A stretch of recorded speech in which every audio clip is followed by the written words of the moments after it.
Canadian Bulldog from Wrestling Merchandise and Memories. That's merchandiseandmemories.com.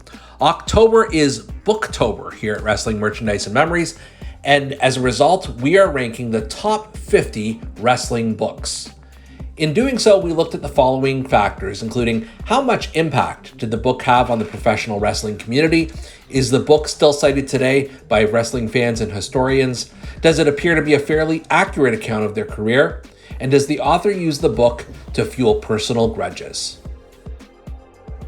Just before we get started, wanted to let you know that Wrestling Merchandise and Memories has more than 100 unique top 50 lists on its site. Everything from wrestling rivalries to tag teams to WrestleMania moments. Check it out at bit.ly/top 50 lists. Number 50, Broken Hearts, The Life and Death of Owen Hart.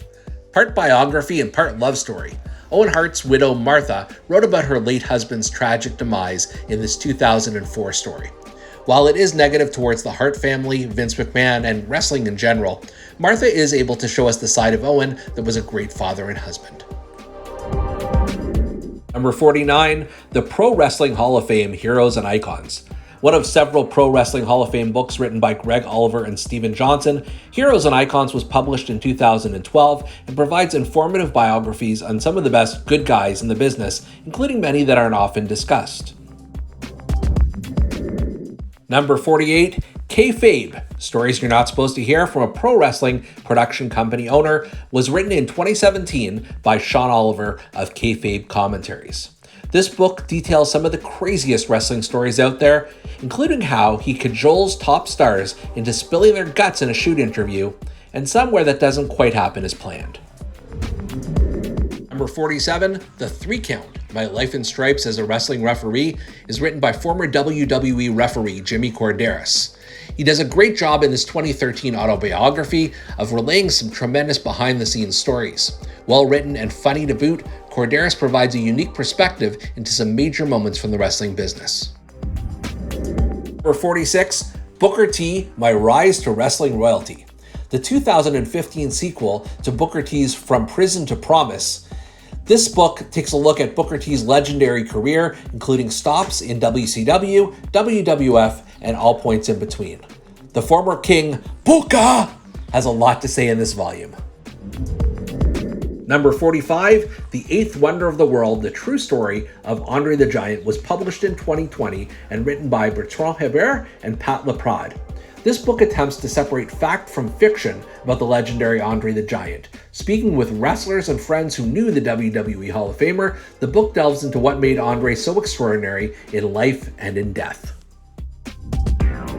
Number 44, Rope Opera, How WCW Killed Vince Russo. Whether you love Vince Russo or can't stand him, this 2010 autobiography is required reading. Russo is an entertaining writer and talks openly about his struggles in the business and why critics despise him so much. Number 43, Dungeon of Death, Chris Benoit and the Hart Family Curse, was written by Scott Keith in 2008 and was in the aftermath of the Chris Benoit tragedies. While there isn't any evidence of a Hart family curse per se, it is telling how many people from the ashes of Stampede Wrestling ended up as cautionary tales in the world of pro wrestling. Number 42, Follow the Buzzards, Pro Wrestling in the Age of COVID-19. Keith Elliott Greenberg followed up his book, Too Sweet, Inside the Indie Wrestling Revolution, with a book that explained how the wrestling industry adapted to the unusual challenges of operating during the global pandemic. Number 41, Beer, Blood, and Cornmeal, 7 Years of Incredibly Strange Wrestling.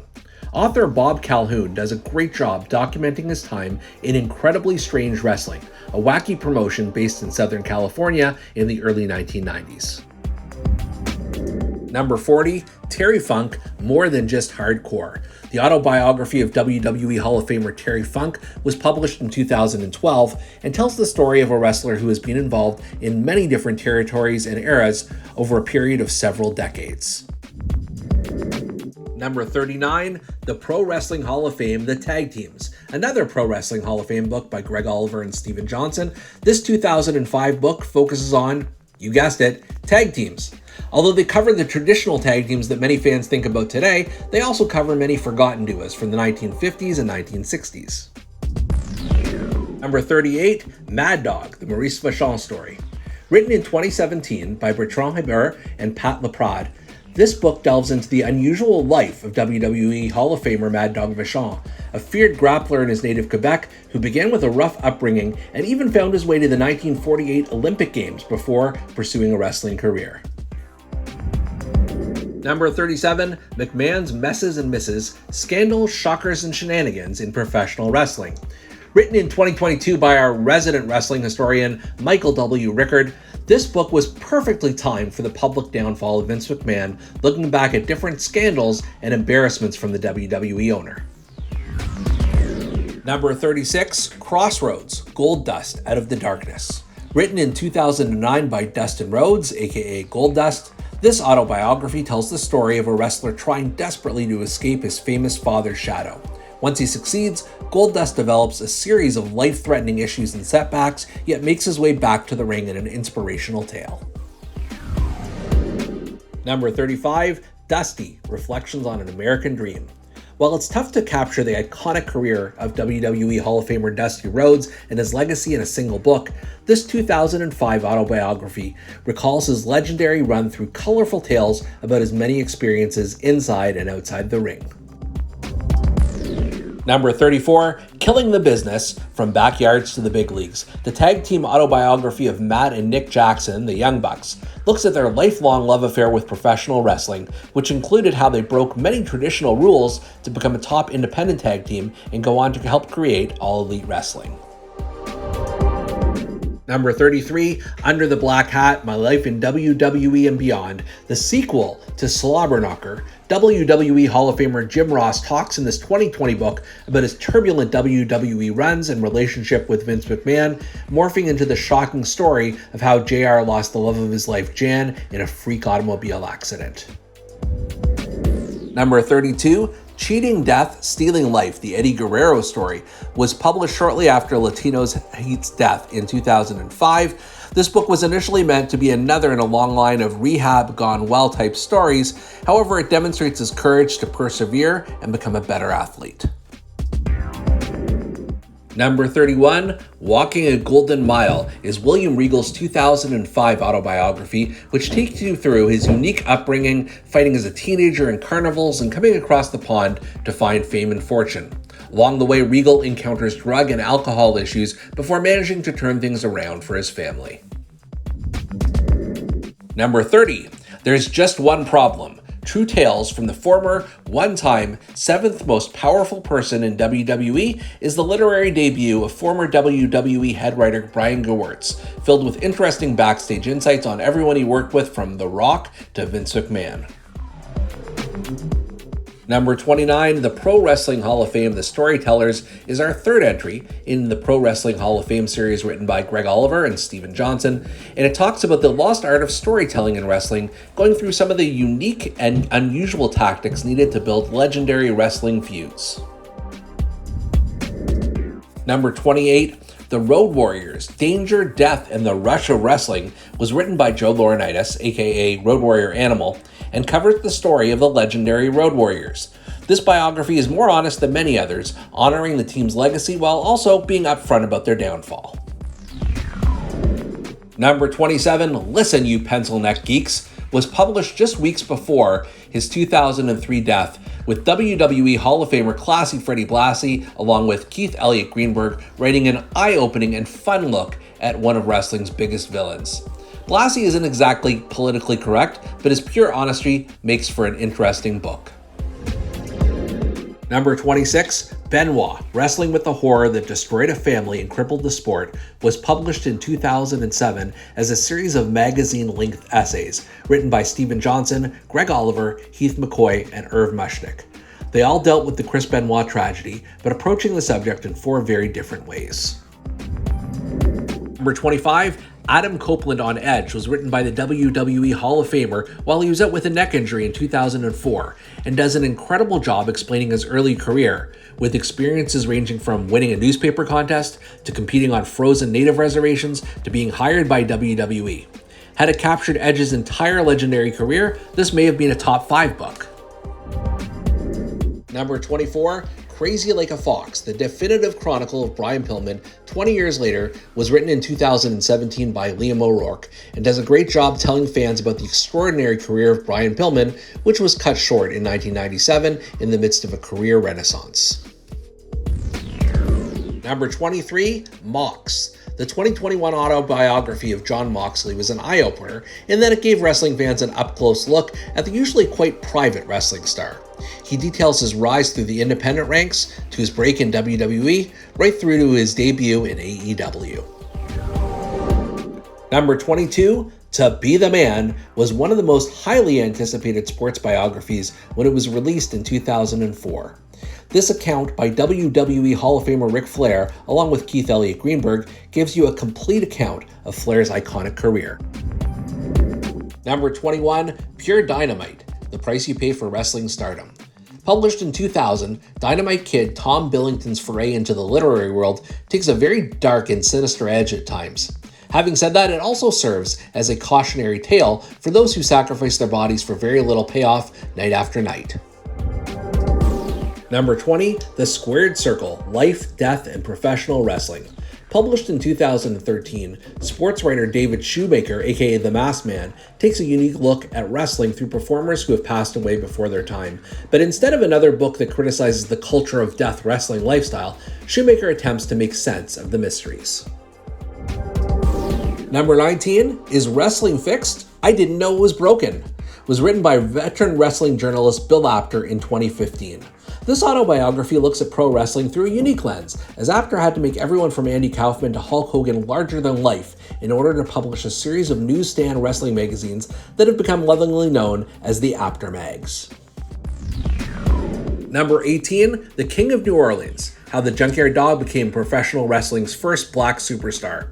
Written in 2012, author Greg Klein tells one of wrestling's great untold stories, the history of WWE Hall of Famer the Junkyard Dog as he rose to prominence in New Orleans during the 1980s and became the biggest sports star in the city. Number 17, Rowdy, the Roddy Piper Story. Now, WWE Hall of Famer Roddy Piper had written an autobiography, but began writing this book before his passing in 2015 to make for a more accurate and balanced portrayal of his career. Piper's children released Rowdy in 2017, attempting to explain the first book while also interviewing Hot Rod's contemporaries to make for a more definitive picture. Number 16, It's Good to Be the King, Sometimes. WWE Hall of Famer Jerry the King Lawler's 2002 autobiography spans several decades, telling the story of Lawler's unlikely rise through Memphis and to the WWF, not to mention him leaving the company and having his life fall to pieces in 2001.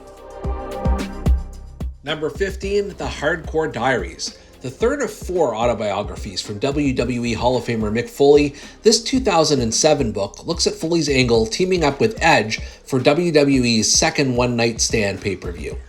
While the period covered is brief, it reveals a lot about WWE's backstage politics. Number 14, The Death of WCW. Published in 2004 by R.D. Reynolds and Brian Alvarez, and published with new information a decade later, this book is a thorough look at the rise and fall of WCW, covering most of the high and low points from the promotion with dashes of good humor and witty writing throughout. Number 13, Bobby the Brain, Wrestling's Bad Boy Tells All.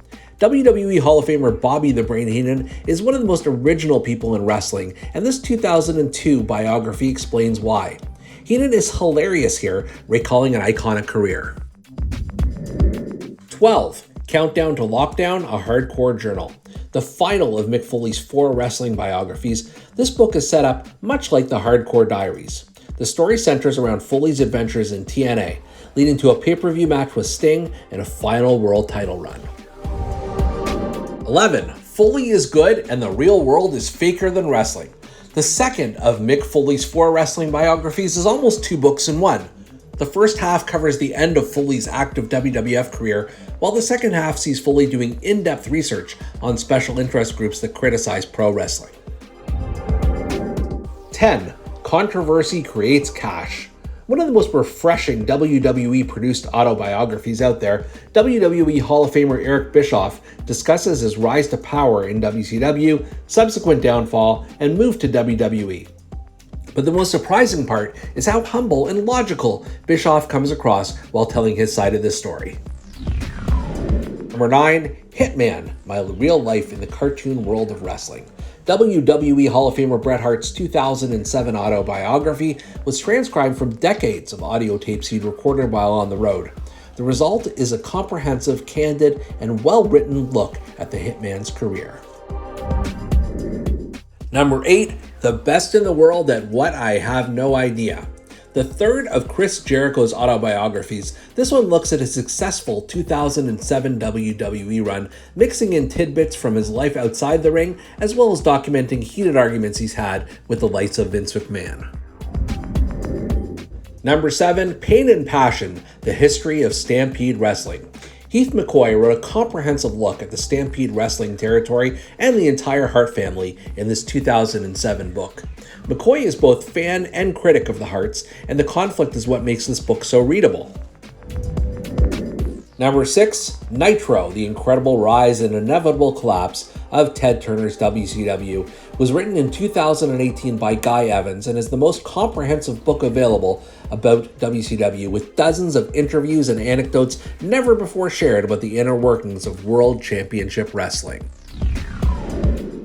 Number 5, Sex, Lies, and Headlocks, The Real Story of Vince McMahon and World Wrestling Entertainment.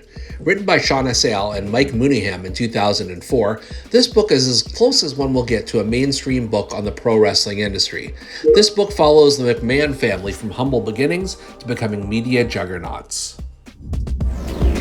Number 4, Undisputed, How to Become the World Champion in 1,372 Easy Steps.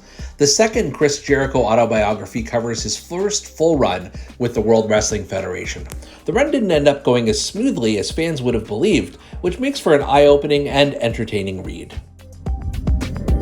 Number 3, Slobberknocker, My Life in Wrestling, is the debut biography of WWE Hall of Famer Jim Ross. It's a wide-ranging story about someone who follows wrestling his entire life, moving from referee to announcer to one of the most influential and powerful talent scouts in the entire industry. Mixed with a dry sense of humor, JR shares a tremendous life story. Number 2, A Lion's Tale, Around the World in Spandex, is the first autobiography by Chris Jericho. Published in 2008, it takes us literally all around the world as Jericho attempts to build a reputation in professional wrestling before landing his dream job in the WWF. A Lion's Tale is both hilarious and informative. Number 1, Have a Nice Day, A Tale of Blood and Sweat Socks. The wrestling book that spawned hundreds of others, this is WWE Hall of Famer Mick Foley's literary debut, published in 2000. We read in painstaking detail how Foley interacted with family, friends, trainers, wrestlers, and even Vince McMahon. Mixing tons of detail and a hearty sense of humor, this remains the gold standard by which other wrestling books should be judged. So, what did you think? What did we miss? What did we misplace? Let us know in the comment section below, and please make sure to check out merchandiseandmemories.com.